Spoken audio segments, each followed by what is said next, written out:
चरमपंथी संगठन दावत-ए-इस्लामी पर कार्रवाई के लिए कानपुर से लखनऊ तक इंसाफ यात्रा ले जा रहा सूफी खानकाह एसोसिएशन कानपुर पाकिस्तानी चरमपंथी संगठन दावत-ए-इस्लामी पर कार्रवाई करने हेतु कानपुर से लखनऊ तक पैदल यात्रा कर मुख्यमंत्री योगी आदित्यनाथ की जनता दरबार और महामहिम राज्यपाल को ज्ञापन देना। सूफी खानकाह एसोसिएशन राष्ट्रीय अध्यक्ष सूफी मोहम्मद कौसर हसन मजीदी एडवोकेट ने कहा कि सूफी खानकाह एसोसिएशन, जो कि देश के राष्ट्रवादी सूफियों का सबसे बड़ा संगठन है, जिसके द्वारा चरमपंथी संगठन पीएफआई को राष्ट्रीय स्तर पर प्रतिबंधित करने के लिए आंदोलन चलाया गया था। साथ ही एसोसिएशन के द्वारा विगत 3 वर्षों से पाकिस्तानी चरमपंथी संस्था दावत-ए-इस्लामी, जिसके द्वारा गुजरात के धंधुका और राजस्थान के उदयपुर में आतंकी घटनाओं को अंजाम दिया गया है, और लगातार इस संगठन के द्वारा देश भर में चरमपंथी और कट्टरपंथ का प्रचार प्रसार किया जा रहा है। इस पर कार्रवाई किए जाने के संबंध में मांग उठाई जा रही है। विदित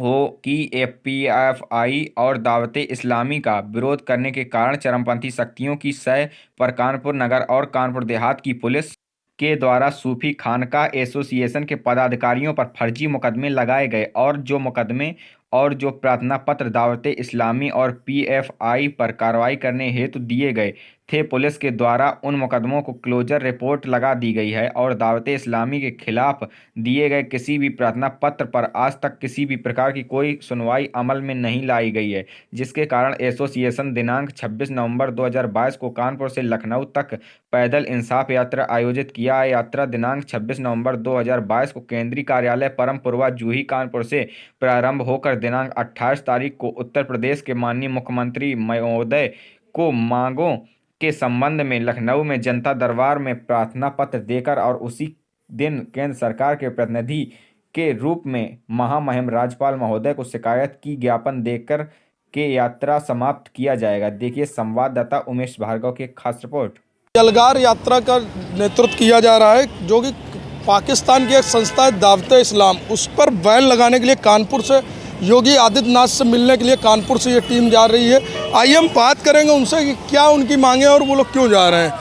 क्या नाम है आपका? अभिषेक तिवारी नाम है। अभिषेक जी, आप लोग आज, क्योंकि 26/11 की बरसी भी है और आज संविधान जो हमारा था, आज के दिन ही हमने लिया था, हमारे देश को संविधान मिला था, आज के ही दिन को आपने इस यात्रा के लिए क्यों चुना? ये देश संविधान से चलने वाला देश है, और 26/11 जैसी आतंकी घटना को याद तरोताज़ा रखने के लिए आतंक के विरुद्ध लगातार हमारा संगठन आवाज़ उठाता रहा है और उठाता रहेगा।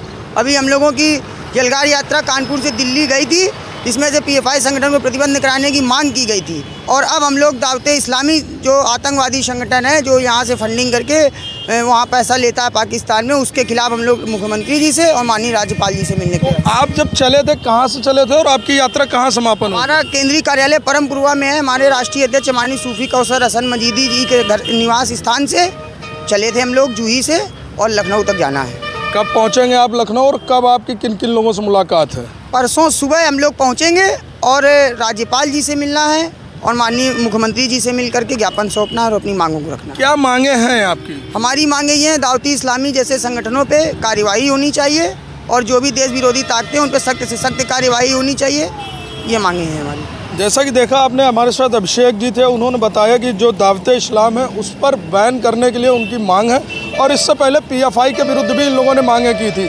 ये एक देश के हित में इनकी मांगे हैं। अब देखना ये हो गया, क्या उत्तर प्रदेश सरकार और भारत सरकार इनकी मांगों को मानेगी, या यूं ही चलता रहेगा दावत-ए-इस्लाम का जो ये फंडिंग और तमाम तरीके के काम है वो। और भी कुछ लोग हमारे साथ हैं, आइए उनसे भी बात करेंगे। क्या नाम है आपका?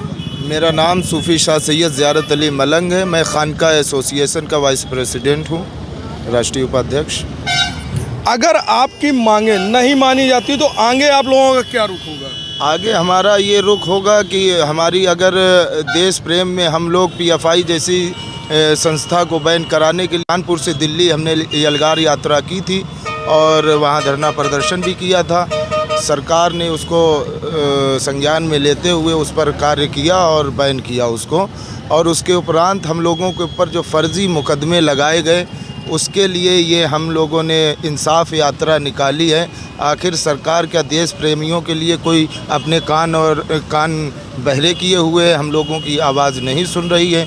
जो अगर हमारी आवाज़ नहीं सुनती है इतना प्रयत्न करने के बाद, तो आगे बहुत एक ऐतिहासिक धरना प्रदर्शन होगा, जिससे मुल्क हिंदुस्तान ये जानेगा कि देश प्रेमी जो कल थे वो आज भी हैं।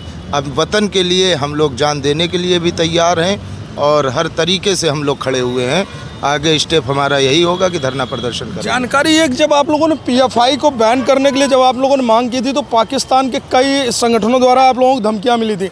आपकी ये यात्रा, क्या प्रदेश की सरकार और जिला प्रशासन ने आपकी सुरक्षा व्यवस्था की कोई व्यवस्थाएं की हुई? बिल्कुल, धमकी भी मिली और जानलेवा हमले भी किए गए और हम जानलेवा हमले होने के बाद हमें सुरक्षा भी प्रोवाइड कराई गई थी कुछ दिनों के लिए, फिर उसके बाद उसको समाप्त कर दी गई और उसके बाद फिर हमारे ऊपर जानलेवा हमले भी हुए और हमले कराए गए। और ऐसी जो बाहर की ताकतें हैं जो यहाँ कट्टरवाद फैलाना चाहती हैं, हम सूफ़ी संत लोग हैं, हम हिंदुस्तान में अमन चाहते हैं, शांति चाहते हैं और ये लोग अमन और शांति को भंग करके और देश के ख़िलाफ़ मुहिम, देश का पैसा और देश से ही फंडिंग करके और देश को ही तोड़ने की बात करते हैं। ऐसी ताकतों के ख़िलाफ़ खानका एसोसिएशन कल भी खड़ा था और आज भी खड़ा है और जब तक जिस्म में जान रहेगी जब तक खड़ा रहेगा। नहीं, आप ये यात्रा कर रहे हैं, आप लखनऊ तक जा रहे हैं, जिला प्रशासन और रास्ते में पड़ने वाले तमाम जनपदों की तरफ से आपकी सुरक्षा के लिए क्या व्यवस्थाएं की? अभी कोई ऐसी सुरक्षा नहीं की गई है और उम्मीद भी है शायद ना की जाए, लेकिन सुरक्षा की बुनियाद पर क्या हम अपने वतन अज़ीज़ पर जो हो रहे जुल्म और अत्याचार के ख़िलाफ़ क्या हम आवाज़ बंद कर लेंगे? हमारे जैसे हज़ारों पहले मजनू शाह मलंग जैसे लोगों ने और अशफाकुल्लाह महाजर मक्की ने और सुभाष चंद्र बोस हुए और ऐसे स्वतंत्रता सेनानियों ने देश के लिए बलिदान दिया था। हम उन्हीं की नस्लें हैं, हम भी अपने देश के लिए बलिदान देना जानते हैं। हमें जो अगर सुरक्षा नहीं मिलती है फिर भी हम अपनी बात सरकार को कहेंगे। जैसा कि आपने देखा कि हमारे साथ ये सूफी संत मलंग बाबा थे, उन्होंने बताया कि तमाम तरीके की जो सुरक्षा व्यवस्था, एक आतंकी संगठन के विरोध में ये लोग यहाँ से यात्रा निकाल रहे हैं, मगर इस तरीके की जिला प्रशासन, ये कानपुर से उन्नाव आ गए मगर इस तरीके की कोई भी व्यवस्था नहीं की गई। और इनका कहना है अगर इनकी यात्रा को अगर बीच में रोकने की कोशिश की जाएगी तो भी ये जाएंगे। अगर तो इनको अगर इंसाफ नहीं मिलता और अगर इस संगठन को बैन नहीं किया जाएगा, तमाम आगे के और भी आगे लड़ाई लड़ने को तैयार हैं। कैमरा पर्सन आदित्य के साथ उमेश भार्गव, पब्लिक लाइव।